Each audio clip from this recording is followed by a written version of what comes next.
Okay, cool. So I've got my slides. I've got the chat. Okay, I'm all good. So as Katie mentioned, we'll do a little bit of a lunch and learn today. I do want to start. So I've already introduced myself. I'm going to skip over that slide. But this is probably the most important piece: is that this is not a sales pitch at all. I am going to talk about, like I mentioned, a service offering that SheBoot is providing you. So SheBoot's graciously allocated up to 5 hours per company, one-on-one, to be able to use it towards a marketing audit. I'm going to take you through what an audit is, why they're so critical for businesses, and why it can be super helpful, especially this time of year. It's a really nice time to refresh. I do want to just make sure it's really well known, though. There's no upsell to this. There's no, like, you're getting a complete audit. We would work together on it. You'll get a full kind of package, and all of that good stuff. So just wanted to make sure that's really clear right up front. I love transparency, and I'm a marketer, not a salesperson. So I'm really actually quite terrible at it, to be quite honest. Um, so that's the first thing I just want to say. But let's just jump into why a marketing audit, and I'll just describe a little bit about what I've done with companies in the past, why they're so critical, and why oftentimes, no matter the stage your business is in, whether you're brand new, whether you've been in business for years, that it's always important to come back to this type of work. And the first point that I have in bold is probably the most important: is that it's really important to get your foundations right.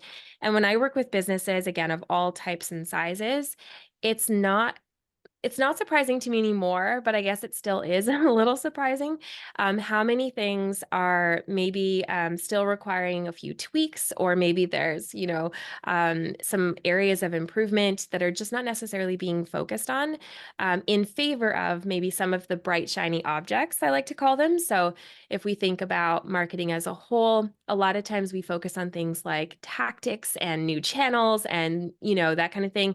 But bringing it back to basics is so critical. I always say that, like, when you think about your business as a whole, you've got, your website as a bit of a foundational piece. You have these, social channels. If you have social channels, you've got your email list, like you've got all these properties. And oftentimes we're trying to send a lot of people back to the properties. But if that property is not set up to effectively convert, website visitors to prospects to customers, a lot of it ends up being pretty ineffective. And so an audit is a nice opportunity to pause, relook at things from that more foundational lens, and really ensure that some of the gaps that might exist in the business are filled in as well. This makes any other marketing that you do out in the world much more effective.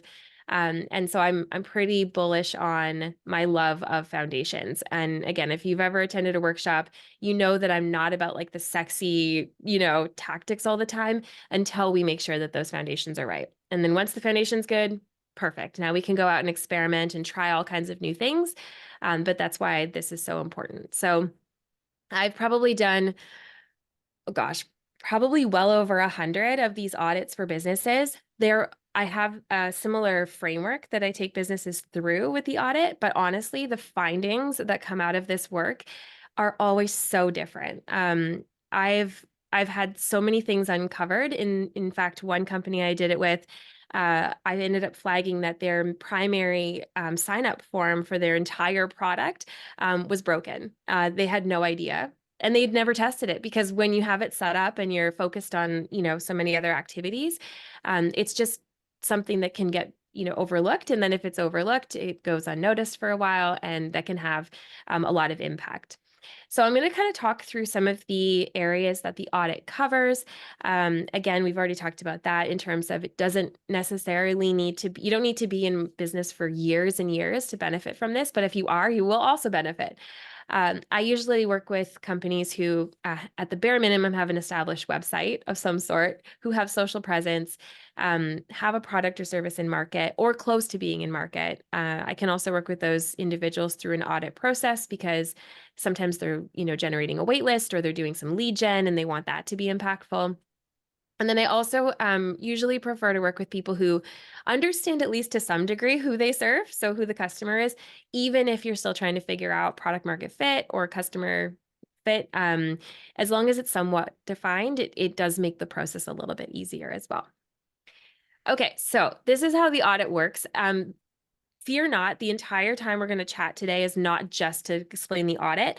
What I'm going to do as we move through the sections is actually walk you through some kind of best practices as well related to some of the sections, so that if you, let's say you leave today's call and you're like, I don't have time to take advantage of this audit that's being offered, um, then you at least can go through some of these things on your own and kind of do a little bit of a health check.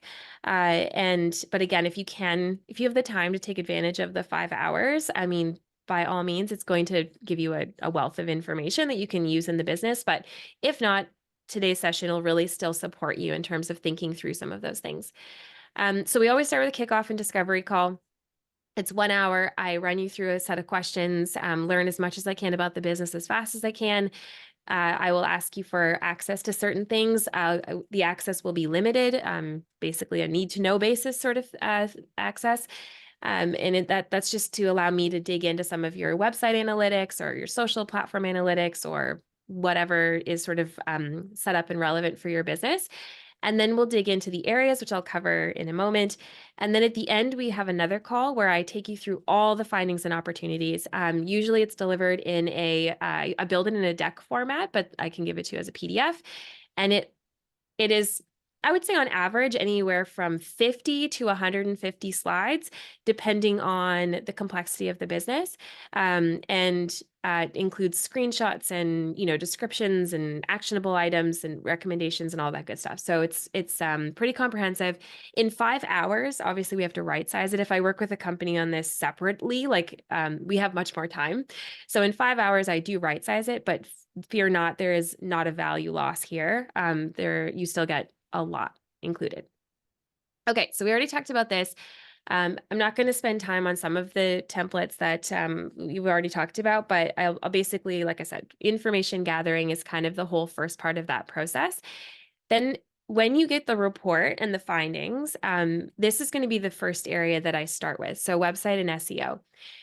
So we're going to look at web analytics. If you don't have web analytics installed right now on your website and you're not tracking any of that data, don't worry, there's other tools that I can use to gather that. But if you do, it's a great opportunity for me to dig in. I can look at, how the website's currently performing. If you have conversion analytics on, we can look at the full funnel and kind of walk through that together in terms of people moving from visitor to prospect to customer. We'll look at a high-level SEO report. So I'll walk you through things like, how many backlinks do you have? How many keywords are you ranking for? Some of that information is so helpful because it can kind of help you guide things like a content marketing strategy if you have one, or your social strategy, or we can even make improvements, like suggested recommendations for improvements on the website copy or things like that. And then, of course, recommendations on gaps and opportunities. So I will do a page-by-page assessment of your website. I'll look through it all. Again, it's right-sized, but it's still pretty valuable. And we'll be looking at things like your messaging, your headlines, the content that's shared. I'll give you some feedback on whether or not it's like features focused versus benefits focused, things like that. So a wealth of information there, with the sole purpose of really making sure that you have a checklist that you can take back to your website yourself, or working with your team and or external support to put some of those things in place. So these are just sample screenshots. But again, you will get a sort of a full picture of kind of how your website's performing now. And then we'll also look at some of the SEO things. If you've never really thought about SEO or heard about SEO, which is search engine optimization, I also do build in some education as we go too. So I'll walk you through what the terms mean, why they're important. That'll help you kind of understand benchmarking in terms of where you should be versus where you might be now, and that kind of thing. So it's definitely a great opportunity to fast track your learning as well through like that marketing process. So we'll walk through all of those stats together too. As I mentioned, on the messaging, positioning, and value prop side, this will be all focused on your website copy. So what are you saying? Who are you saying it to? Is it resonating? Is it converting? Is it impactful? That kind of thing. And I'll also pull examples from other businesses in inside of your industry, but also adjacent to your industry, just to kind of show you how other people may be having the same conversation online, and then where there's, probably some gaps to fill on your side. And then I'll also take you through how ChatGPT, in case no one, I mean, how many of you maybe we can just like raise your hands? How many of you are using ChatGPT today? Okay. Yeah, so a lot of you. Perfect. So I'll also throughout this process take you through how you can leverage ChatGPT to also augment some of the suggestions that I'll make, because I'm a firm believer in working smarter, not harder. And ChatGPT can definitely support on some of the marketing side. And I can walk you through how I use it, both in my own work and with client work, in a way that still protects your business's IP and security, but is still really valuable. So we'll go through all of that together as well. Typically, I will also do a little bit of an audit or an assessment, if I can say it like that, at this stage as well, where in that discovery call, I'm going to ask you where you are at with some of these pieces. So things like defining your personas, building a customer journey. If any of this doesn't even, if you've never done some of these pieces before, that's totally okay. But I'll do a little bit of an assessment because I have so much content and frameworks and everything not for sale. Like, again, there's no other sale attached to this, accessible and available. I can arm you with everything you might need to help kind of flesh out and build out some of these things post the audit. So that's why I sort of will work with you to figure out where you might be at with some of those pieces. For those of you that are further along in your journey and your businesses are much more advanced, it's an opportunity to actually revisit some of these pieces as well. I can't tell you how many businesses create a customer journey early days and then never look at it again. So we'll make sure that we kind of have a little bit of a needs assessment there. And yeah, so this is just examples of kind of like pulling other headlines for different businesses where they've had these needs, or they were looking at messaging and wanted to see what others were doing in their space. So we'll walk through all of that as well. How many of you in the group have done a customer journey so far? Perfect. And how are we feeling about them? Like, you can feel free to type in the chat. Like, are we feeling good about them? Are they current? Maybe I'll just wait to see if there's, because that'll be a I would say one piece that for anyone who doesn't have one, maybe what I'll do is after I go through the last couple slides, I might show you the customer journey template that I have and walk you through the value of it. I can't understate the value of having one enough, but yeah. Great point. They do change fairly often as a startup for sure.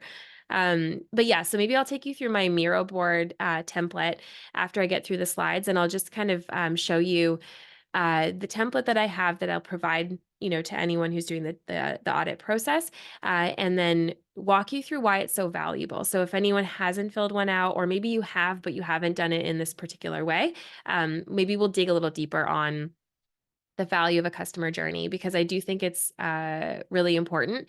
This is a very basic example of what a customer journey looks like. And for anyone unfamiliar, it's essentially a map where you're taking all of the steps that someone would go through from the time that they first learn that you even exist, or that they have a problem and therefore have a need for a solution, all the way through to becoming a loyal customer who's out in the world. Maybe they're talking about you or referring business back to you. So it's all the steps in between.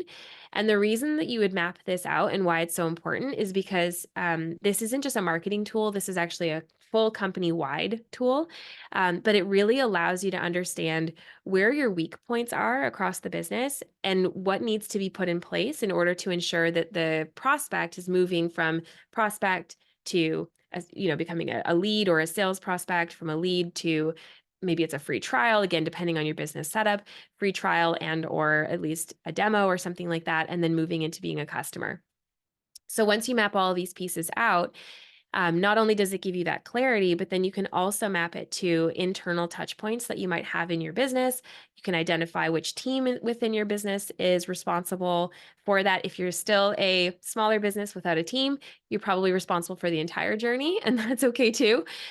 It also allows you to prioritize. So when you are a bit smaller, there may be a need to prioritize where you focus on the funnel, and then put in some automation and other things like that to augment the manual effort that's often required.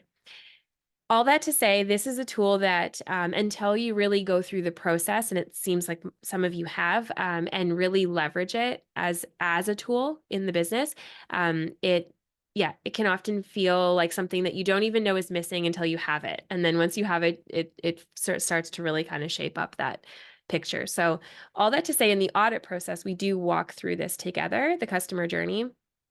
For anyone that already has one, it would be an opportunity to review it together. And I'm happy to take the experience that I have over the last 20 years and really even potentially offer some other suggestions through that process of auditing the journey for consideration. And everything I do is suggestions for consideration. Ultimately, still your business, so you still get to decide what you do and don't do. Any questions on so far? I'm going to pause. Like I said, I can often barrel through some content. Good? Okay. We are going to move into a more interactive space in a moment. I just want to do more of like a general kind of marketing Q&A as well.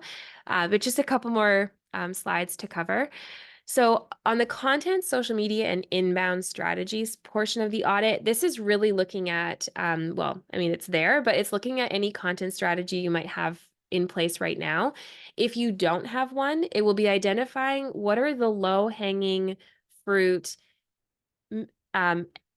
the activities that are aligned to the budget and resource constraints you may have in your business. But what are the activities that we can do realistically in the business to still benefit from a content marketing strategy, but are aligned to the actual realities of the business? It's never a great idea to have a marketing consultant come in and just tell you like, oh, you need to do this, this, this, this, this, but like ignore the fact that the execution side of that is maybe difficult. So we'll right size this to the business, but we'll look at content, we'll look at social media, how you might be using it. Maybe you're not really leveraging it. Maybe you are, but some channels aren't working very well. So I do a full kind of audit on the performance of your accounts and your channels. And then we'll also work through a process where we'll do a social media channel map, where we'll look at every platform you're on today, assess who it's for, why you're there, and whether or not the content you're sharing is aligned. If you are taking a bit of a spray and pray approach, which is one of my favorite terms because I'm a video gamer as well, and you're sort of putting the same message across all platforms right now and not seeing the results that you would like, this will be a perfect section for you. Because this will make sure that we move out of spray and pray and be much more targeted and focused, and therefore produce more results for your business. So that's what this whole section is. And the inbound side is also looking at lead generation as well. So we'll look at things like, do you have an ebook or white paper strategy? Do you have videos? Do you have podcasts? And again, not to be overwhelmed, because I'm not going to give you a checklist of things to go do, but it's really about auditing what's there and then suggesting some areas where you might have the most impact. So these are some of the things that we'll look at. We'll dig into audience, primary purpose of each channel, the editorial plan, and areas of measurement, because sometimes folks don't know what to measure. And as I said, we'll look at your lead gen strategies. So for anyone that's already doing lead gen and email marketing, we'll look at all of that. We'll put some things in place for that. And that'll be everything from, like I said, webinars to virtual events, other virtual events, to ebooks and white papers, again, depending on the business. Every business is a bit different, and we kind of craft the lead gen offerings to suit. Okay, so product and service. So obviously a big part of your business is selling what you make. And we're in this audit process. I'll also just kind of take a quick look at your product and service marketing. So looking at how the product is positioned, how the features and benefits are positioned, and I'll make some suggestions for you there as well. In this particular process, again, I always use examples from the real world as well. So I'll pull those in and kind of show you some ways to improve what you have now. And we'll do a competitor landscape. So I'll take a kind of a look at what, usually up to about 5 competitors I look at. And sometimes it's competitors, sometimes they're comparators, and sometimes it's what we would call like a secondary competitor, where they're not necessarily competing with you on the thing that you are doing, but they are still pulling time, attention, and money from your customers in a different way.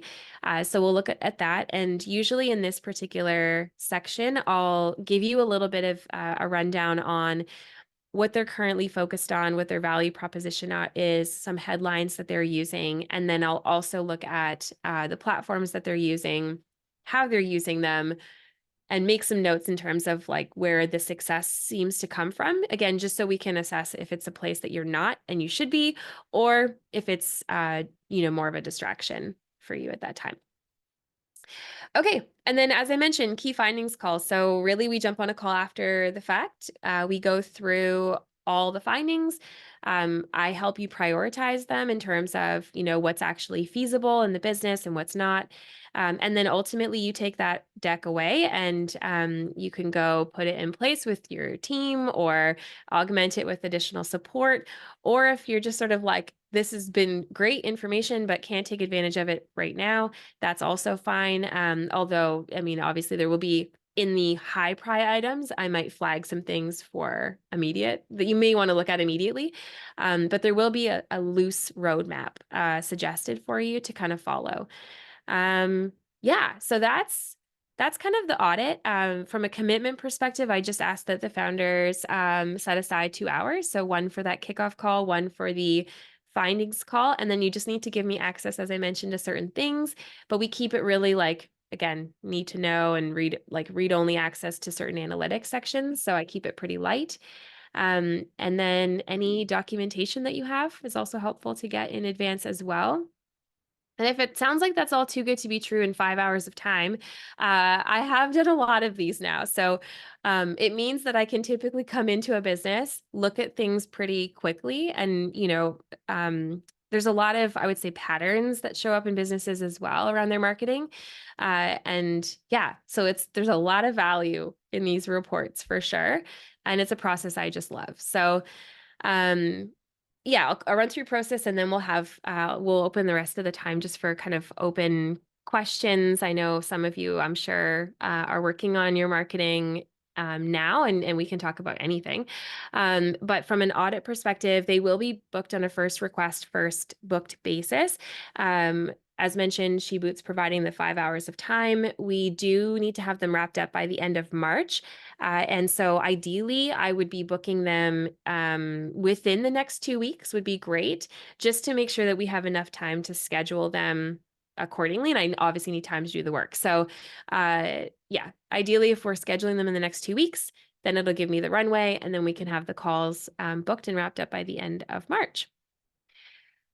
So okay, I'm just going to stop sharing because that's kind of the end of the slides that I prepped, again, mostly just to keep me on track. But I want to just open up the floor. Any questions that you might have, anything that I can dig into to help you right now, any burning marketing problems, and maybe if anyone wants to just sort of share their experience with marketing to date, and where your biggest pain points are. That would be really helpful for me to know too. So who wants to be first to come off mute? Sydney, I saw your hand. Hi, Erin. Hi. Thank you so much for this. This is great. And I'm really excited to do the marketing audit. Mhm. Also really interested in the work that you're doing with the Paralympians because we work with folks with leg amputations. So it's Oh, pretty relevant. amazing. Yeah, I Yeah. would say So so for sure. I'd love to ask you a few questions about that. But just in this call, one of the questions, and I'm sure that we'll dive deeper when we do the marketing audit, but I'd love to hear a little bit more about your perspective on companies that have a different customer than their end user. So, for Mm, example, for us, the prosthetist or the clinician is the one who's buying the sockets from us, but it's yeah. obviously the amputee that's using them. So, I'd love to know kind of how Mhm. you think about that from a broad perspective. Yeah, thank you. That's a super fantastic question and something I deal with a lot. So totally, totally common. It really is about making, I would say I mean, there's a few things. So the first thing is really kind of making sure that we have that persona developed for both. I'm going to say both because sometimes it's even more than two, but for now I'll say for at least both. And then it's making decisions on the website, on the channel selection, on overall kind of messaging, some of the tactics that are selected. It's about making the decision around who are we targeting in which activities and on which channels and how. So from a website perspective, usually that looks like setting up the homepage. And I'm going to speak in generalities. Just know that I'm going to go to the most common scenario and then know that there's nuances, of course, in every business. So some things I say, some people might have a thought of like, oh, well, that wouldn't work for me because XYZ, and like totally fair. That's when we would get into kind of more of the specifics. But generally speaking, on the homepage, we would try to boil down the messaging and positioning to be much more like a little bit more broad. So it's kind of speaking to the holistic solution of the business. And then usually through solutions or use case pages or other areas on the website, we would then dig in a little bit closer to the specific buyers. I actually have a great example. I'm going to share my screen again, and sorry, sometimes I go a little rogue here, but I used to lead marketing at a local Ottawa company called Fellow. Some of you may know Fellow. And when I was at Fellow, we had this exact same thing. So everyone can see their website. Okay, perfect. So we had a very similar problem. I won't call it a problem. We had an opportunity where our end user was often folks that were engaged in one-on-one meetings. So they were often individual contributors and that kind of thing, participating in meetings. But the purchaser of the actual platform was typically someone else inside the organization. So even in the case where managers were signing up for Fellow, for anyone unfamiliar, is a meeting agenda management tool. So essentially online virtual collaborative agendas is kind of the long and the short of what they do. But because it was managers and individual contributors often using the tool for one-on-one meetings, it didn't necessarily mean that either of them had purchasing authority. So sometimes they would still need to, it would need to be bought in by, the CEO or a controller or someone else.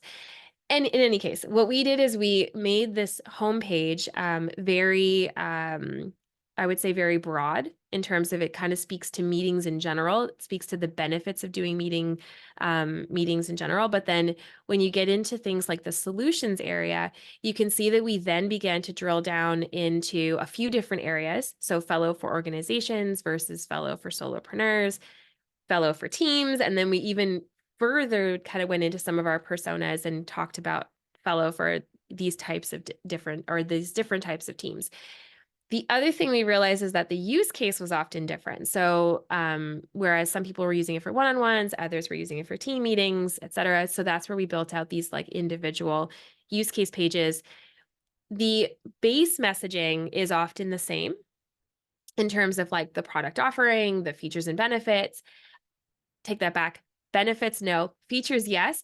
But on the individual pages, we were able to tell a story about the product or service that was really aligned to the demographic. And that's where those like benefit tweaks can't come in because the end benefit to different users is just naturally a bit different. So it really is about, I know I'm going kind of deep on this one particular piece, but it really is about looking at what's the broadest set of messaging and the broadest kind of offering that you can provide, and then breaking it down to tell a very unique story for each of your target audiences, and then finding a way to balance that out across your other channels. So in some cases, LinkedIn may be more for your purchaser. I'm making stuff up right now, but like maybe more for your purchaser, whereas Instagram or Facebook may be more for that end user. And it's just about deciding what that looks like, and then being strategic in sort of your content selection and your targeting. Does that help? A lot, yes, thank you. Yeah, but you'll see this a lot too. Like I'm sure we've all been on websites where they've kind of structured it this way with solutions or use cases. The last thing I'll add, because like I said, I can tend to be a little long-winded on some of these things because I get super excited, is it can also come through things like your case studies as well. So you can have case studies that are more geared to one, like the buyer versus the end user. And ultimately, in an ideal world, your end users are actually going to their buyers, requesting the thing. And I know I'm using that as, again, it doesn't work in every business model, but they're driving a lot of the sales for you, but they just need to understand the value, the benefits, and why they want it. And then even potentially, depending on the business, be armed with what they need to take to their purchaser and sell on your behalf is kind of the most ideal scenario. Yeah. But again, speaking kind of in generality, so we would need to get into some of the nuances for you. Yeah. Anyone else want to share? Oh, yeah, someone's hands us. I'm so sorry. I didn't. Sylvia. I have a question to actually build on that. So even the example that you showed of the website, there was a product section. So we're Yeah. going through packaging, what our product would look like. Is there some specific rule of thumbs? And we have the same similar, there is multiple personas. How would you, having the landing page a little bit more general, then going into the solution, hitting those specific personas, what would you do with the product page? Yeah, great question. So, sometimes it depends on the business and like the personas. So I would love to dig into that more with you, but the sometimes it really depends on, yeah, how different they are and like what the different like and how the product reacts differently to each persona, meaning if the experience is completely different, it becomes a bit more challenging. Like you need to sort of think about the structure of the site a little bit more. Maybe it's having two kind of separate sections, like can get a bit more complex. In most cases, though, your product usually will have a set of features that are kind of core to the product. And those features can be spoke about in a more general fashion. And then on these individual persona pages or use case pages, that's your opportunity to then take those more generic features and really tell the story of how those can be used for each of the individual personas. So the product page itself often then becomes a little bit more general. And then the persona pages or the use case pages is where those general product features become much more personalized. In an ideal world, from a marketing perspective, your homepage, your main product page, et cetera, shouldn't actually be used in your outbound, in your inbound. It should never be used. You should always be sending people to very specific personalized pages. And I don't mean personalized to the individual, but definitely more personalized to the persona. So in the fellow example that I shared, if I knew that I was going to do an ad to engineering managers, I wouldn't just send them to my homepage and I wouldn't send them to my generic product page. I would send them to that engineering use case page so that the minute that they landed on it, they feel already like I'm reading language that clearly the people who wrote this understand my specific problems and they're outlining exactly how my product meets my needs. So I think it really, when you think about your product page, it can be more generic. And then I think there's other places on the website where that specificity can come in. There are lots of examples, though, of companies like I'm thinking about Splunk as an example, if anyone's been on their website, they would have multiple product offerings because they've kind of crafted areas of their product to serve different markets. And so now they have like this multi-layered solution where they have individual product focus pages and they have the persona pages. And then sometimes those are crossing over and sometimes they're not. So what I will say is if you do the audit process, this would be a perfect thing to like dig into the nuances that might exist inside of your business specifically. And then we can get into all of the like specifics and particulars. But yeah, a website really, I always think about like a lot of folks do marketing and they are very generic about it. But the more specific you can make some of these things feel, the better. in those key areas. But on the main pages, which are mostly just, they honestly just mostly exist from a search perspective and a new prospect perspective, but any other marketing activities should always link back to like these more specific areas. So I'm not sure if that answered your question, but we can definitely dig into like your specific area together. Yeah, no, that was helpful. Thank you. Yeah. And feel free to also poke around that Fellow website as well from even a product perspective. I think they've done a pretty decent job. I mean, I say that I did build the first iteration of this website, so talk about a little bit of a pat on my own back. I mean, that's kind of obnoxious, but I do think we did a good job. It wasn't just me, it was a team, but I do think we did a good job at laying out the information. So it is an example I feel confident in sharing. Is it perfect? No, but I think it gets pretty close. One thing I do want to call out, because I thought this was really interesting, and it really was impactful for the business overall. Let me just share my screen one more time. Sorry. So if you look at their product tab, it is a little chaotic in the sense of there's a lot going on.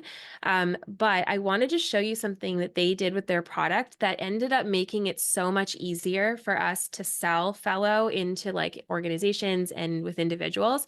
And that was, we came up with what we called like a habit loop. And without going like too deep on this, I just want to flag it because it's super cool. We wanted to look at how people have meetings today. And then we wanted to make sure that Fellow complemented the way meetings are run versus making people feel like to use Fellow, you have to change how you have meetings. So we sort of broke up the typical stages in the process of having a meeting, which is like you prepare for your meeting, you engage and host the meeting, and then you follow up after the meeting. And we thought about those steps, and then we categorized a lot of our product features into those steps to make it easier to talk about as a product. And also just to make it so that we could say to people, like, we're not making you change how you work. Like, and that's why I called it a habit loop. We're not changing your habits. This is just going to augment and support your current habits. That was really helpful from a product description perspective. And you'll see it used everywhere now at Fellow. So Fellow will lean into that. Often it's on their homepage. It's a bit of a thing now, but it was really, really helpful. And then that also, like I said, in the categorization now of the features under that, we were able to hone in on the most important features to focus on versus trying to cover every little tiny, feature that may exist. We grouped them into these like little buckets, and that really helped. So just wanted to, I know that's not the question you asked, but when I saw that, when I reminded myself what the menu looked like, it's a really helpful call out for anyone who's kind of struggling to talk about your product. So yeah, Yishel, is that how you say it? Is Yishel? It's Ishal, yes. Ishel. Okay, perfect. Hi. Thank you, Erin. This has been very informative. And just to dig a little bit deeper on the comment about the habit loop, that Yep. kind of resonates with me. So how do you go about, so for us, our customers are clinicians, specifically pediatricians and psychiatrists, but the product, Yep. similar to Sydney, is being used by the children who are going to wear it's a headset that reads EEG signals for diagnostic purposes.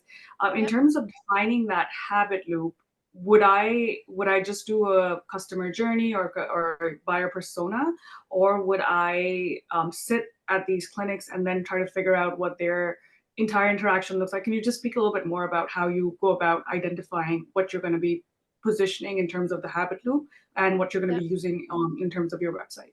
Yeah, great question. So in the case of Fellow, to sort of figure this out, I mean, Fellow is a bit, it was a bit easier in the sense like I have had thousands, like all of us, thousands and thousands of meetings in my life. So I had already had some significant firsthand experience. And I know what bad meetings look like. So it was a little bit easier in that front. But when I walk into a business where I'm not sure what exists right now, and I have no idea, I always start with prospect or customer interviews. Like that is probably the best way to gauge what people are doing today. Funny enough, one of the learnings that came out of hosting these customer/prospect interviews when I first started at Fellow was that we weren't actually competing with other similar software programs, we were competing with the paper notebook. Because if you think about how people have meetings, like they bring a paper notebook in and they're jotting their own individual notes. So we had to think about, or they're doing it in a Google Doc or a notepad thing on their computer. Like they're not being collaborative about it. So the customer and prospect interviews were really helpful, because that was like a light bulb moment for me, where when I was like, oh, well, what do you do in your meeting instead of, use something like Fellow? They were like, well, I take notes in my notebook, like everyone does, So it was kind of like, oh yeah, of course. And then we realized that our competition, when we think about our competitors, we really have to analyze, how do we get people to move away from a notebook, not how do we get them to choose us over another software. So anyway, all that to say, the customer prospect interviews, super valuable. And so I've done lots of those as well. In the audit process, if we go through that work together, what I could actually do for you is share a couple of the prospect interview guides that I've built for other companies. And you can use ChatGPT to help you kind of augment some of your questions.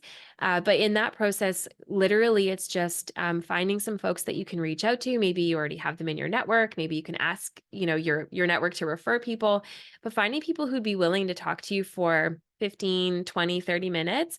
And essentially you're just running them through a set of questions, which is like, here's what we do. Here's the problem we solve. How are you solving that problem today? Like, what does that look like? And when you start to dig into some of those conversations, and without using leading questions, it's really important to kind of just set the space and let them talk. It's often really interesting what can come out of there. And what you're looking for is like, how are they doing things today? How are they solving that problem today? So that you can then think about, how can we meet them where they're at and follow. It's not always going to be similar, because sometimes it's so different, but like, how can we at least show them that it's complementary in some areas to what they're doing today, and not completely ripping out, the way that they do it. Now, in some businesses, you are completely ripping it out, and that's totally fine as well. There, you're looking for other ways that you can kind of connect into value systems that they already have. But from a discovering a habit loop, there's no better way to get it than customers. If you don't have customers and prospects to talk to, because that often happens in businesses I work with too, here's another hack. You can go to G2, Capterra, other business websites, anywhere where reviews exist. And what I like to do is I open ChatGPT, I take all of the reviews that are on that website, I copy paste them all into ChatGPT, and I say, summarize the reviews for me. First of all, just kind of like give me the highlights. What are the strengths of this particular business or product or service? What are the weaknesses? And then I start asking it other questions, like, what are the primary benefits that are coming out of this, like these reviews? Like, what are some of the keywords that people are using often? And, is there any indication of how people are solving this problem today? ChatGPT, for anyone that's not using it, especially if you do the paid version, and I'm not an affiliate or anything for ChatGPT, but if you do the ChatGPT 4 paid version, wild. That, like, the output, it's absolutely wild. But you can take all those reviews, throw them all in, and so it can at least fast track some of your thinking around it. And then you could take that learning into an actual prospect or customer call to then say, does any of this resonate? Does it, like, and you can kind of validate it a little bit as well. So anyway, a couple options for you. Like, you could go the passive route with the reviews in ChatGPT, or do customer and prospect interviews. But either way, that's probably the best way to do it.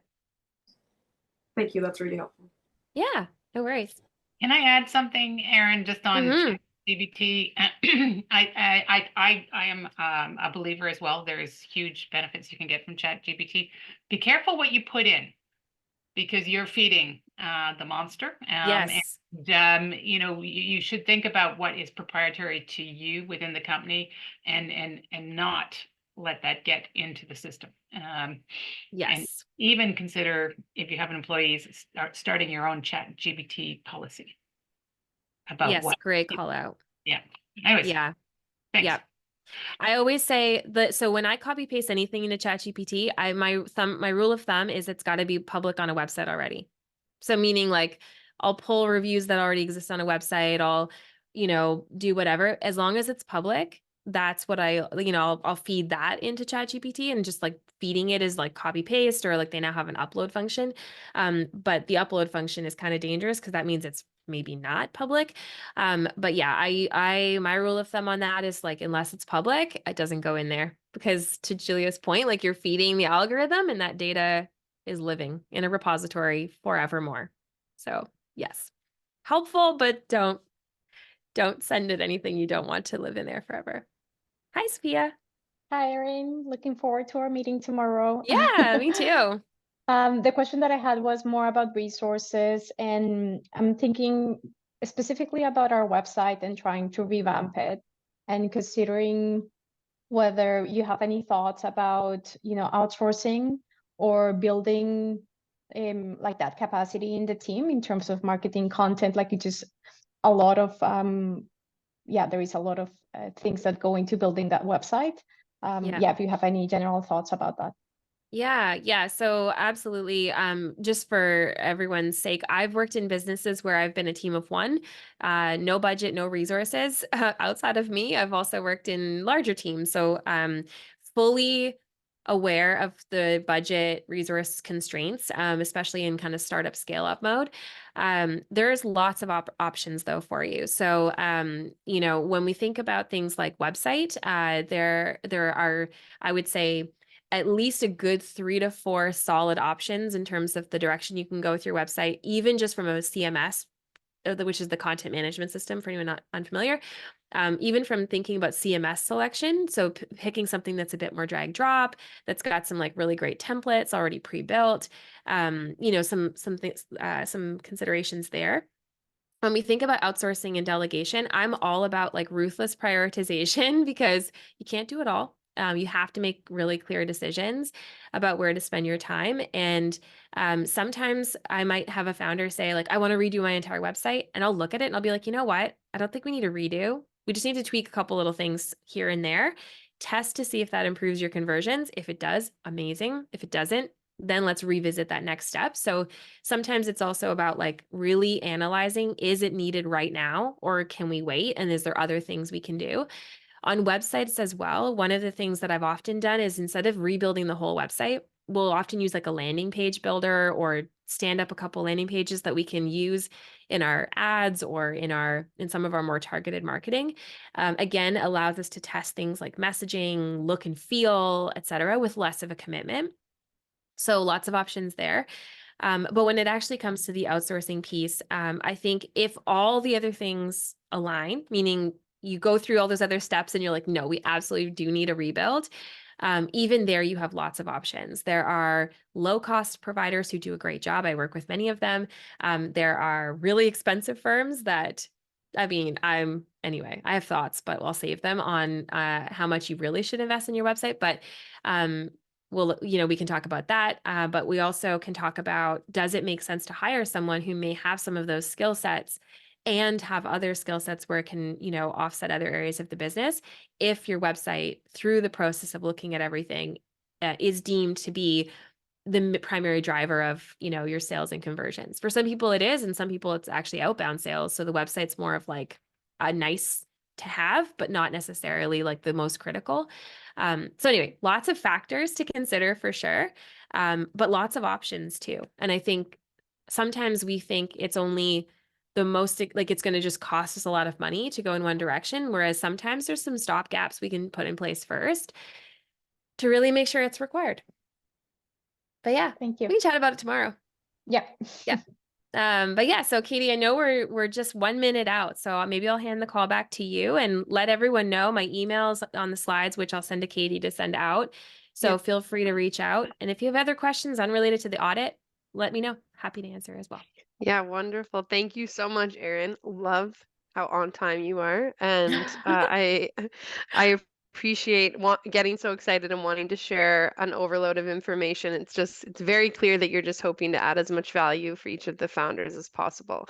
Yeah. So speaking of which, we'll make sure that you have all the clear details and steps in terms of what to do in following up with Erin next. I'll also include a summary of the timeline, making sure that each of you get your requests in a way that that works to get all of these projects completed within the timeline that we have. So I'll give you clear instructions, and I'll be reminding all of you, as you are used to at this point. And as Erin said, you can obviously follow up with her directly, but you can also come to me as well too, if you have any questions around the marketing audit. Is everyone feeling good? Yeah, head Yay. nods. I'm excited. Awesome. Yeah, Yeah. and I'll we have a recording of the session just as we have in all of our other sessions. You can go back over and review, so I'll send you that private link so each of you have access to that too, if you'd like to take a second to go back over that. But you'll have the slide deck as well. Sound good? Amazing. Awesome. Okay, Thanks, we'll be in everyone. touch soon. Okay. Thank you so Yeah. much. Bye, everyone. Bye. Thank you. Stop recording. Bye.